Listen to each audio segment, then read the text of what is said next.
여러분 참 기다리고 기다리던 봄이 오나 봅니다. 라고 말씀드리고 싶었습니다. 그런데 이번 주를 지나면서 주중에 또 마이너스 10도 밑으로 떨어지는 날들이 또 다시 찾아온다는 것을 보게 되었습니다.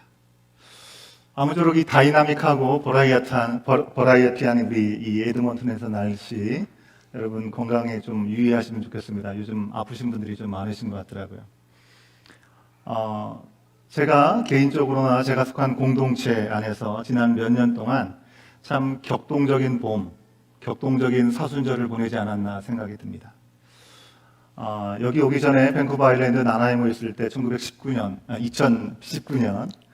예, 생각지 못했던 교회 공동체 어린 자녀가 교통사고로 하나님의 부르심을 받는 이해할 수 없는 일이 있었고, 저의 멘토 같았던 저희 장모님, 어머님께서 하나님의 부르심을 받는 일이 있었습니다.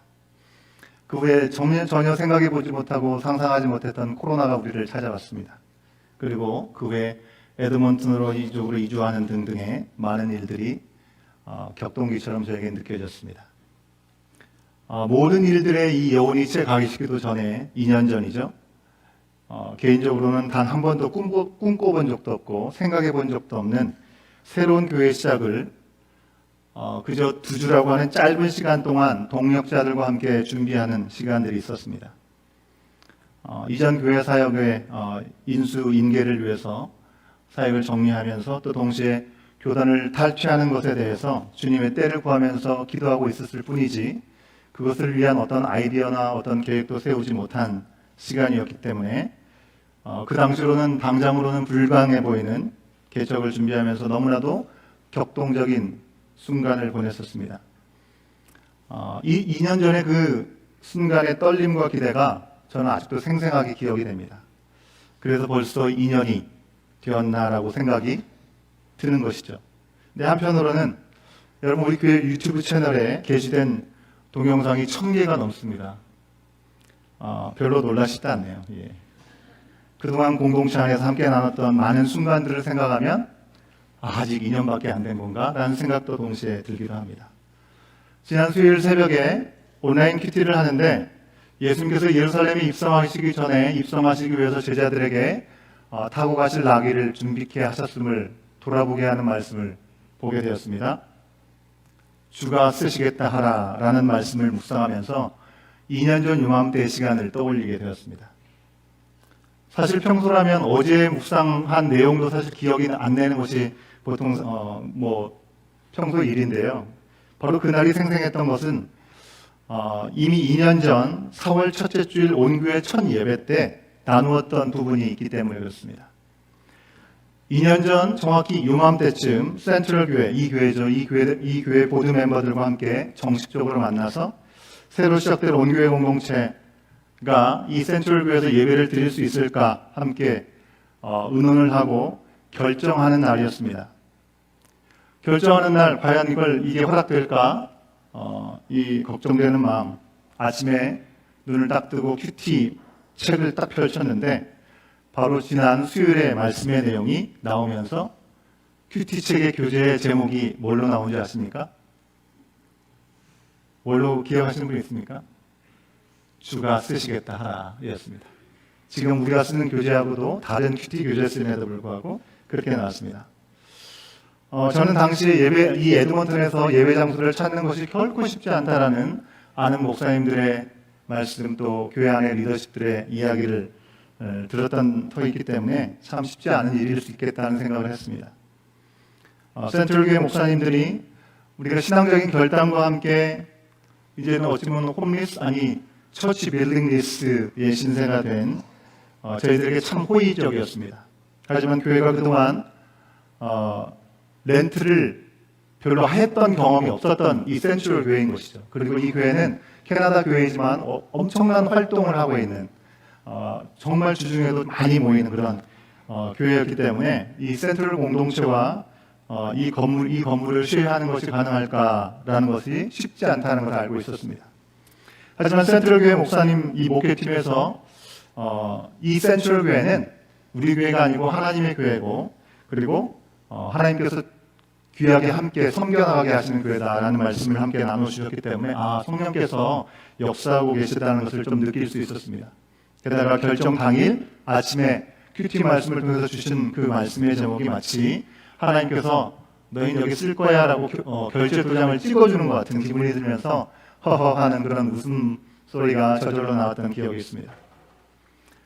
2년이 지난 지금도 너무나 참 감사한 것은요, 그 사이에 센트럴 교회에서 여러 변화가 사실 있었습니다.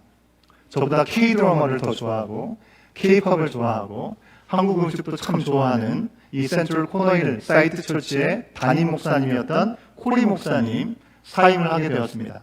그 후에도 여전히 센트럴 교회 리더십들과 성도님들은 처음과 변함없는 마음으로 저희들 서포트해주고 함께하는 마음을 갖고 있다라고 하는 점입니다. 지난 목요일부터 라이프온 우리 생명의 삶 공부가 시작되었습니다. 사실 같은 시간 지하의 반대편에서는 다른 모임이 있었고 또 이 본당에서는 예배를 준비하는 모임이 있었기 때문에 사실 복합적으로 쓰고 있는 상황에서 저희한테 공간을 내주는 것이 결코 쉬운 일은 사실 아니었을 것입니다. 그럼에도 불구하고 저희가 시작하기 한 10분 전에 한 목사님께서 오셔가지고 다른 어려움이 없는지 일부러 오셔서 체크해 주시고 물어주시는 것이 얼마나 감사하고 하나님의 은혜가 아닌가라는 생각을 다시 한번 해보게 되었습니다. 여러분, 저는 이번 주일 설교를 준비하면서 성령께서 참 우리 교회 공동체에 한결같은 말씀을 주고 계시다라는 것을 생각합니다. 특별히 창립 2주년을 맞으면서 하나님께서 우리를 부르신 그 부르심, 그 초점을 잊지 말라고 하시는 것 같은 느낌을 깊이 받았습니다. 지난주에 광고한 것처럼 말씀드린 대로 창립 2주년 기념주일인 4월 첫째 주일에는 저 멀리 인도네시아에서 섬기고 계시는 이 선교사님, 이신현 선교사님을 이곳에 보내주셔서 저희에게 귀한 복음 전파의 사명을 새롭게 하시려고 하는 하나님의 뜻이 있음을 기대합니다. 귀한 말씀을 듣는 시간이 4월 첫째 주 우리가 창립한 것을 기념하는 주일에는 있고요. 그 한 주일 전인 3월 30일에는 부활주일로 시키니 제가 말씀을 전하겠지만 부활주일에 관한 말씀을 당연히 전하겠죠. 그 전주일인 다음 주죠. 3월 24일에는 사스카추안에서 원주민 선교와 교도소 선교 등으로 귀하게 섬기고 계시는 김창석 선교사님이 이 자리에 오셔서 말씀을 전해주시게 됩니다. 우리 교회가 이번 부활주일 절기 헌금은 김창석 선교사님이 섬기신 원주민 사역지로 그 물질을 흘려보내도록 하기 때문에 보내기 전에 먼저 선교사님을 통해서 직접적으로 그 부르심의 사역들에 대해서 우리가 소개를 받고 함께 동참하는 그런 마음의 시간을 갖기를 원하는 것입니다. 이렇게 귀한 만남과 시간들이 예비된 덕에 제가 2주년에 대한 것을 함께 돌아볼 수 있는 말씀을 전할 기회가 딱 오늘이었던 것입니다. 그런데 참 좋으신 우리 하나님께서 오늘 이렇게 딱 맞춤형 말씀을 우리 가운데 주시는 것 같다라는 생각을 한 번 더 해보게 되는 것이죠. 저는 이번 주일 본문을 확인하던 지난 달 초 또다시 전율을 느꼈습니다. 오늘 본문만 봐도 저나 여러분 모두가 성경을 자세히 들여보지 않더라도 하나님이 우리 온 공동체, 우리 각 지체들에게 하나님께서 우리에게 원하시는 것이 무엇인지 바로 알 수 있습니다. 하나님을 사랑하고 이웃을 사랑하는 것입니다. 여러분, 이 말씀은 우리뿐만 아니라 모든 하나님의 자녀들에게 예수님의 삶을 쫓아가는 제자들에게 주신 가장 첫 번째 되는 계명입니다. 우리말로는 대계명이라고 얘기를 하고요. 영어로는 the greatest commandment라고 얘기를 합니다. 그래서 믿는 우리 모두가 그 어떤 것보다도 하나님을 사랑하고 이웃을 사랑하라는 것, 이것을 너무나 잘 알고 있습니다. 구약시대부터 이 명령이 시작되었죠. 10계명의 계명도 첫 번째부터 네 번째 계명까지는 하나님과의 관계에 대해서 이야기를 하고 있고 5번째부터 10번째 계명까지는 이웃과의 관계에 대해서 알려준다는 것을 아마 다 알고 계실 것입니다. 여러분, 그런데 우리가 알고 있는 거하고 행하는 것은 좀 다른 얘기입니다. 그죠? 늘 같지가 않습니다. 하나님을 사랑하시는 명령에는 또 조건이 있습니다.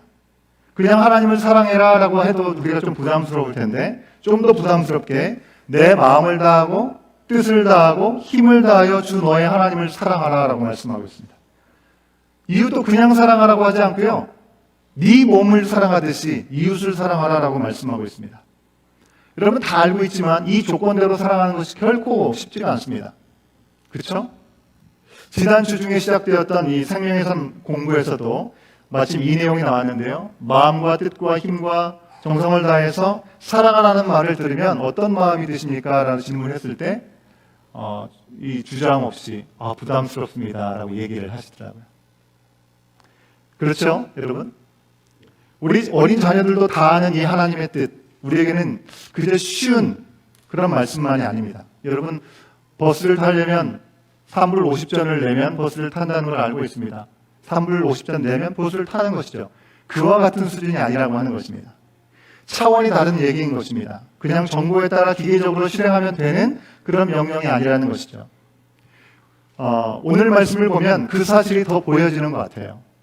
어제 그제 말씀부터 보면 하나님의 말씀을 가장 잘 가르치고 지키고 있고, 그리고 그것으로 누구에게도 잘 알려져 있는 바리새인들, 대제사장들, 서기관들, 즉 율법학자들이 예수님께 질문 공세를 하고 있는 것을 확인할 수 있습니다.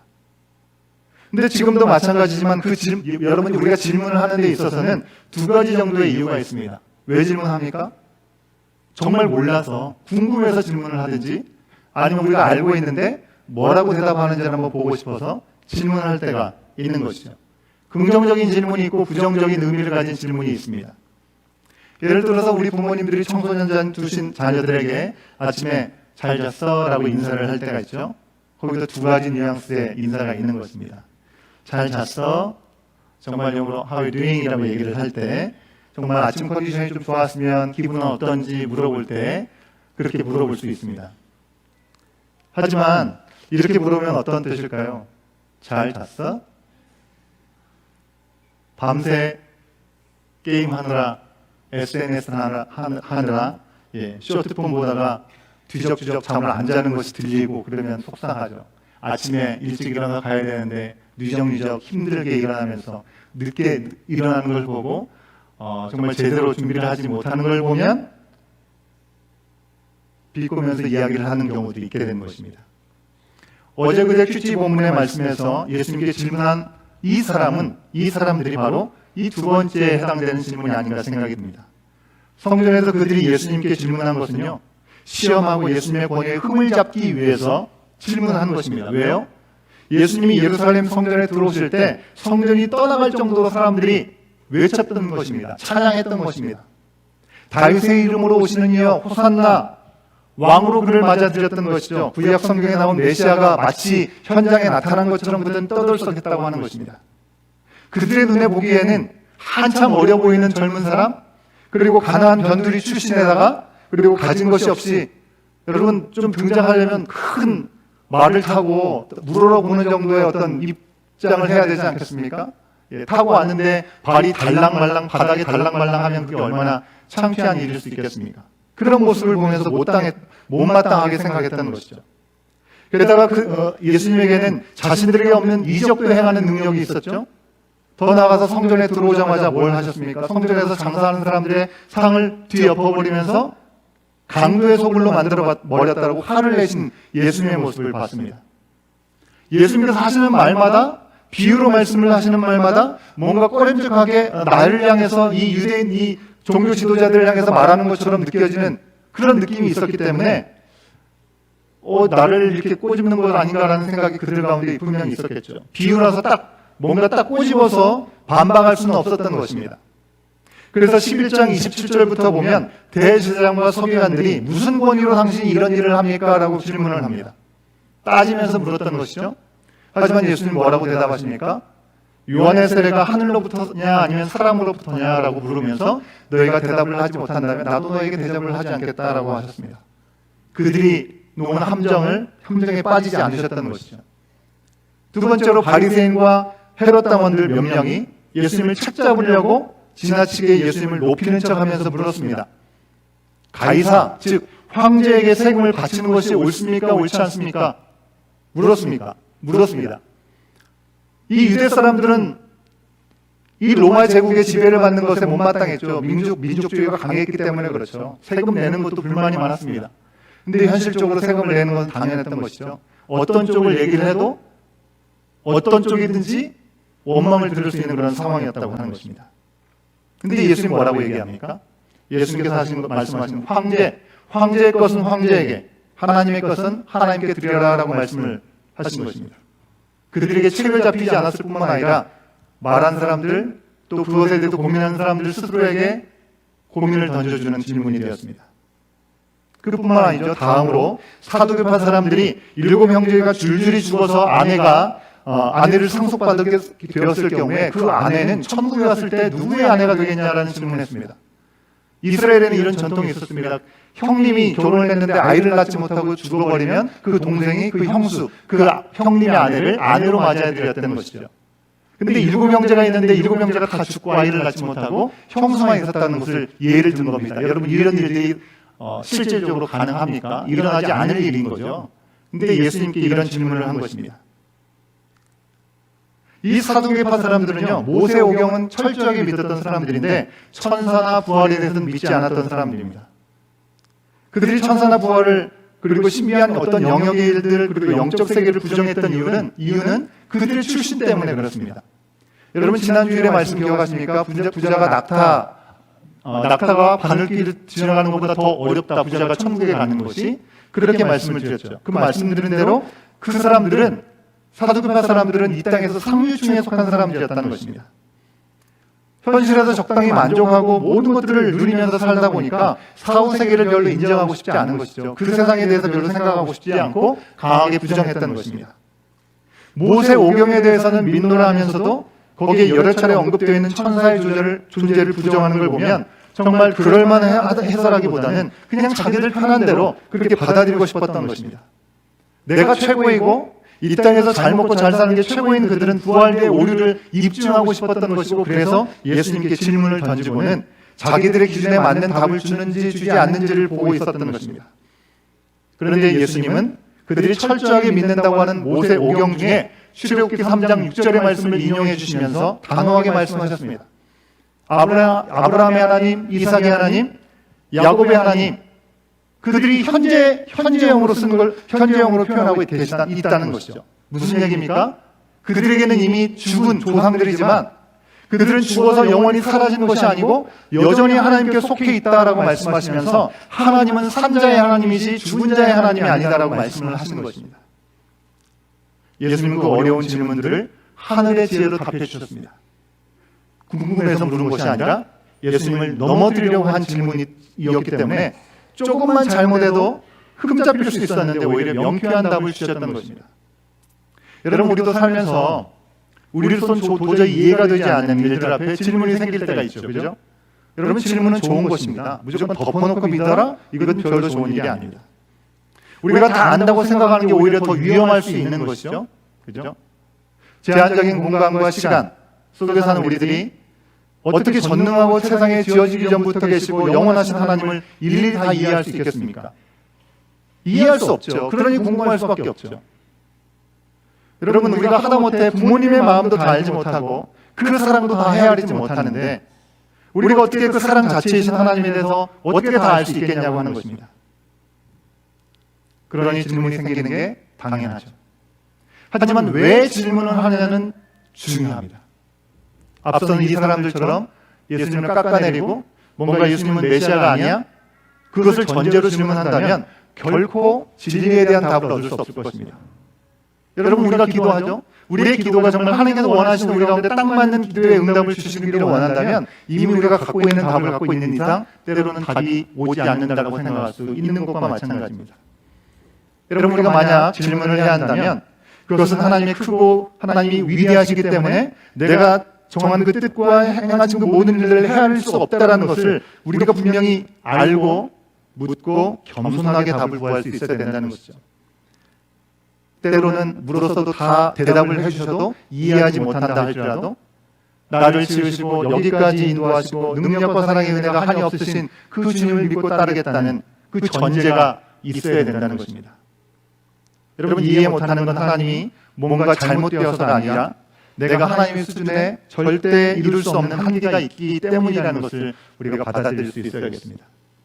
오늘 말씀에서 질문하는 율법학자들 가운데 한 사람이 등장합니다. 이 사람의 질문의 의도가 아까 말씀드린 이 두 가지 중에 첫 번째 때문이었습니다. 이 사람은 뭔가 나쁜 의도를 가지고 물었다기보다는 정말 몰라서 물은 것입니다.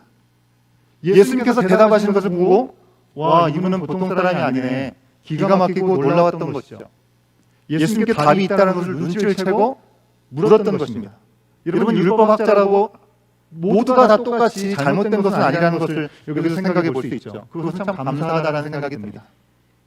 이 사람은 질문했습니다. 모든 계명 가운데 첫째가 무엇입니까? 라고 물었습니다. 여러분, 당시의 율법 조항은 600개가 넘었습니다.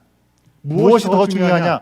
여러분, 600개가 넘으니 그 가운데 무엇이 더 중요하냐, 무엇이 최고로 중요하냐, 그들 가운데 늘 논쟁거리였다는 것을 어렵지 않게 생각해 볼 수 있겠죠.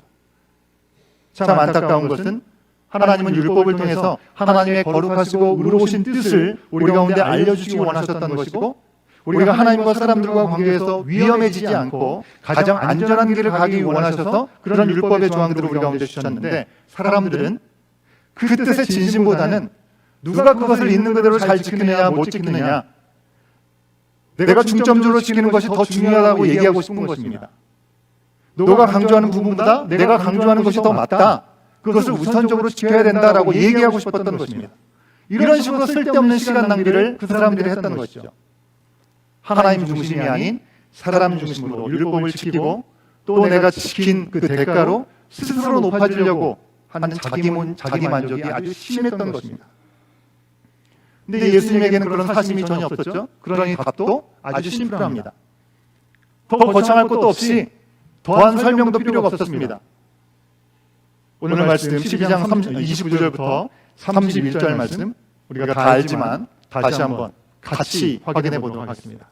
29절부터 31절까지 함께 읽습니다. 시작. 예수께서 대답하시되 첫째는 이것이니 이스라엘아 들으라.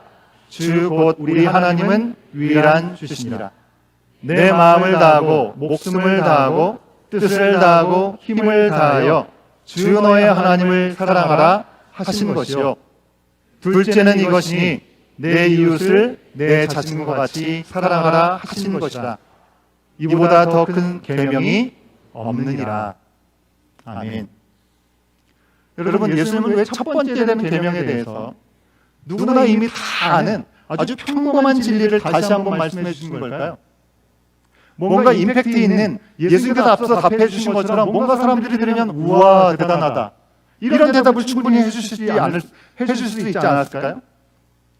예수님이 첫 번째 되는 계명으로 누구나 너무나 잘 알고 있는 하나님 사랑, 이웃 사랑을 알려주셨고, 이제 곧 두 돌이 되는 우리 온교회 공동체 가운데도 전혀 새롭지 않은, 매 주일마다 설교 전에 1분 영상 우리가 함께 보고 있는 큐티 온라인의 말씀을 통해서 처음 시작할 때, 맨 마지막 끝날 때 항상 보고 있는 너무나 익숙한, 어쩌면 평범하지만 부담도 너무나 많이 되는 이 내용을 말씀하시는 이유가 뭘까요? 이것을 우리 가운데 말씀하신 이유 두 가지라고 생각을 합니다. 첫 번째는요, 정말 그것이 가장 우선되어 지켜져야 되는 일이기 때문에 그런 것입니다. 가장 우선적으로 지켜져야 될 명령. 하나님을 사랑하지 않고 하나님의 말씀을 그냥 문자에 있는 그대로만 지키는 것, 그것을 하나님 원하시지 않으셨던 것입니다. 그냥 막연하게 신의 존재에 대해서 무서워서 그것을 지킨다고 하거나, 내가 뭔가를 성취를 하고 그것을 지켰다라는 만족감을 얻게 하려고 이것을 지키는 것을 우리 주님은 하나님은 원치 않으셨다는 것입니다. 난 여기까지 지켜봤다? 넌 어때? 비교하면서 내 만족을 가지라고 주신 게 아니라는 것입니다. 여러분, 십계명을 처음 알려주실 때 하나님은 뭐라고 말씀하셨냐면, 다짜고짜 대놓고 너는 나 외 다른 신을 섬기지 말라 이렇게 말씀하지 않으셨습니다. 하나님은 내가 너희를 애굽에서 인도하여낸 여호와다라는 말씀을 먼저 시작하시면서 십계명을 시작하십니다. 뭘 얘기하고 싶으셨던 걸까요? 하나님은 그들을 구원하시기를 기뻐하시고 그들을 사랑하셔서 자기 백성 삼으시려고 열심을 내는 분이시다라는 것을 알려주시면서, 그 하나님이 그들을 향한 사랑은 이런 것이다, 하나님의 열심은 이런 것이다 말씀해 주시는 것입니다. 그러면서 십계명도 알려주시고 그에 따른 여러 가지 세부 조항도 알려주시는 것이죠.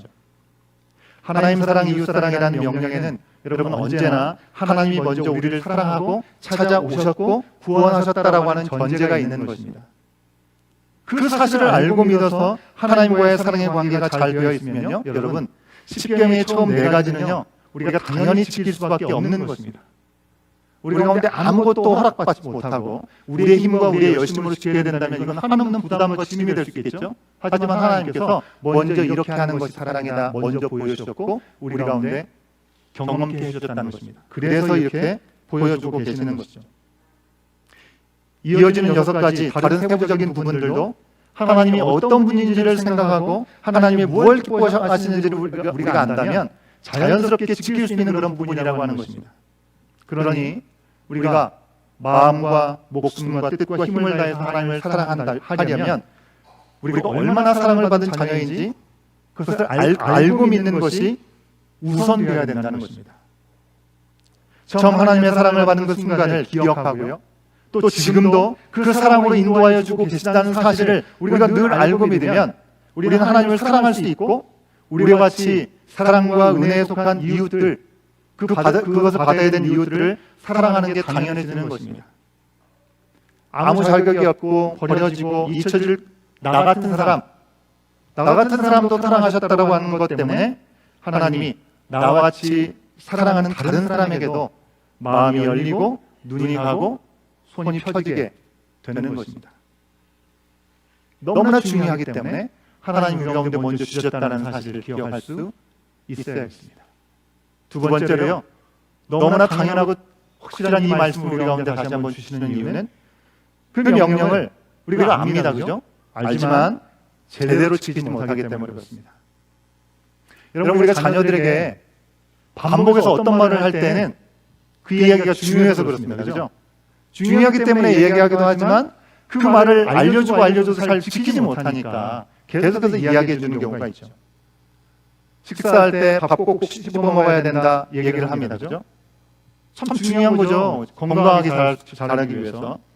그런데 밥을 꼭 씹어 먹으라는 말을 누구에게나 늘 하지는 않습니다. 그죠? 잘 안 씹고 그냥 막 들어간 데서 삼키는 자녀가 있으면 그 자녀에게 얘기를 계속하게 되는 거죠. 우리가 매주일 교회 로고 영상으로 이 메시지 반복해서 보는 것 중요해서 그런 겁니다. 여러분. 중요해서 그런 건데요. 이렇게 2주년을 앞두고 있는 우리에게 오늘 이 말씀을 통해서 하나님이 그에 대해서 리마인드 차원에서 다시 한번 우리 가운데 이 말씀을 주고 계시는 것은 아직은 우리가 좀 더 분발해야 되기 때문에 주시는 말씀일 수도 있겠다라는 생각을 한 번 더 해보는 겁니다. 우리 스스로는 하나님을 사랑하고 이웃을 사랑하는데 나름 꽤 시간도 들이고 물질도 들이고 우리의 힘을 동원하면서 여기까지 왔다라고 얘기할 수 있을지도 모르겠습니다. 지난 주일에 나왔던 젊은 관리 청년 여러분 기억하시죠?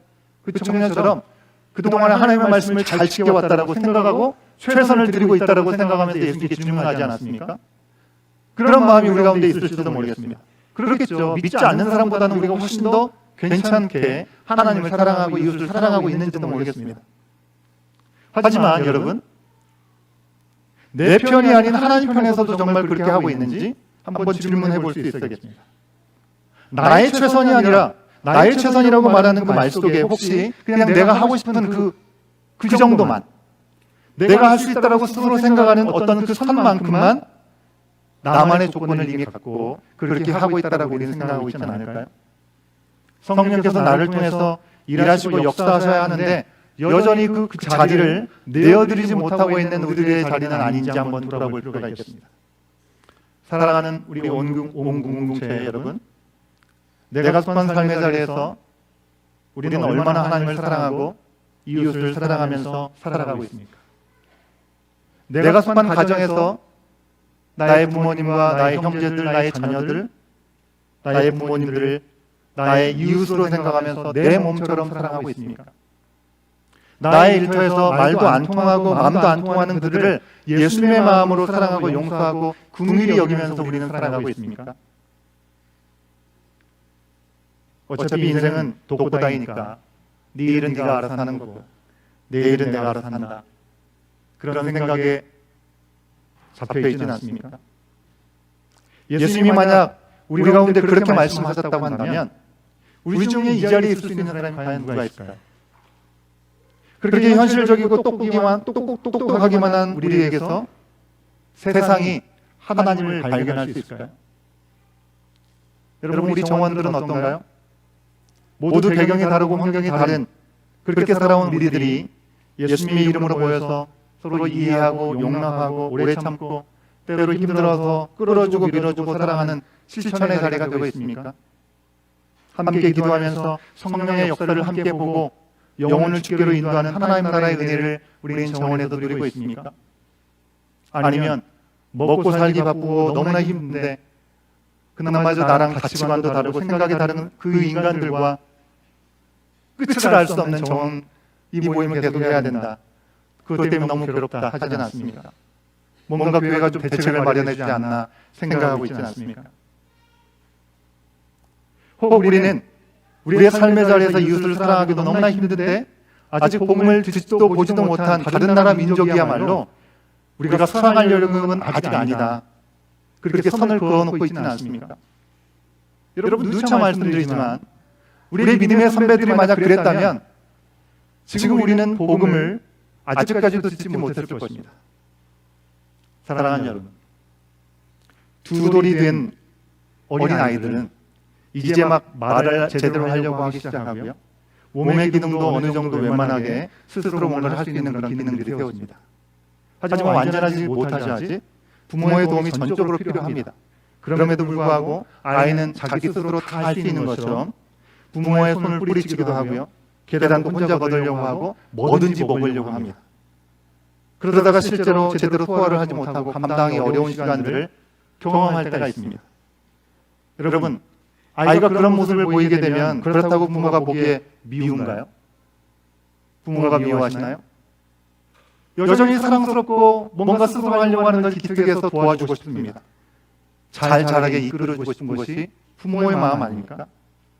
우리의 공동체도 비슷한 것 같습니다. 사실 교회 곳곳에 아직은 내가 보기에도 뭔가 좀 모자라 보이고 뭔가 부족해 보이고 뭔가 아쉽고 불편하다고 생각하는 분들이 많이 보이실지도 모르겠습니다. 여러분 하지만 그 모자람이 하나님께 흠이 되지는 않을 거예요. 흠으로 보이지는 않을 거라고 생각합니다. 특히 우리 교회는 이름 그대로 오래되었는데 새롭게 교회로 주님께서 세우시는 그 과정 가운데서 개척이라는 이름이 민망할 정도로 적지 않은 인원 100여 명이 함께 모여서 첫 번째 예배를 함께 시작했기 때문에 바라고 정말 감긴 그때로 오래된 진리 가운데 새 사명을 깨닫고 온전히 서가는 그 모습들에 우리가 집중하지 못한다면 그냥 예전에 익숙한 대로 당연한 것으로 여기면서 돌아가려고 할 것입니다. 여러분 출애굽했던 이스라엘 백성들을 생각해 보십시오. 광야에서 출애굽한 이스라엘 백성들이 이집트 삶을 반복해서는 안 되었던 거 아니겠습니까? 그랬던 것처럼 지금 우리가 조금 힘들고 좌충우돌이 있다 할지라도 먼저 분명하게 지켜야 할 가치를 회복하고 또 행하는 것이 가장 중요할 줄로 믿습니다. 먼저 그의 나라와 그의 의를 구하면 이 모든 것을 도와주겠다라고 하는 그 하나님을 믿고 너무 이런저런 걱정과 아쉬움 그런 것들을 이야기하기보다는 이 악하고 어두운 시대 가운데 하나님이 가장 우선시하시고 하나님이 가장 기뻐하시는 그런 일들을 먼저 알고 행할 수 있는 우리들이면 좋겠습니다. 찬양팀은 나오시면 좋겠습니다. 올해 우리 교회에 말씀을 듣는 우리들에게 Shine on, 빛을 발하라 라는 마음을 주셨습니다. 정원별로 전도에 더욱 힘을 쓰고 같은 사명 가운데 온전히 하나가 되어가길 바라고요. 또 선교들도 정해서 기도도 하고 때로는 현장으로 나가서 함께 섬기게 되는 일들도 있기를 원합니다. 해외 선교를 통해서 우리가 받은 은혜로 먼 이웃까지도 섬기게 될 수 있기를 원합니다. 사랑하는 여러분, 누가 우리의 여러분의 이웃입니까? 예수님이 우리를 찾아오신 그 은혜를 기억하면서 하나님을 사랑하고요. 그 사랑으로 인해 힘써 애써 이웃을 찾아 하나님 사랑, 이웃 사랑을 이어갈 수 있는 우리 모두가 될 수 있기를 간절히 소망합니다. 마음과 힘과 정성과 뜻을 다해서 내 몸과 같이 그렇게 사랑할 수 있는 우리 모두가 될 수 있기를 주의 이름으로 축원합니다.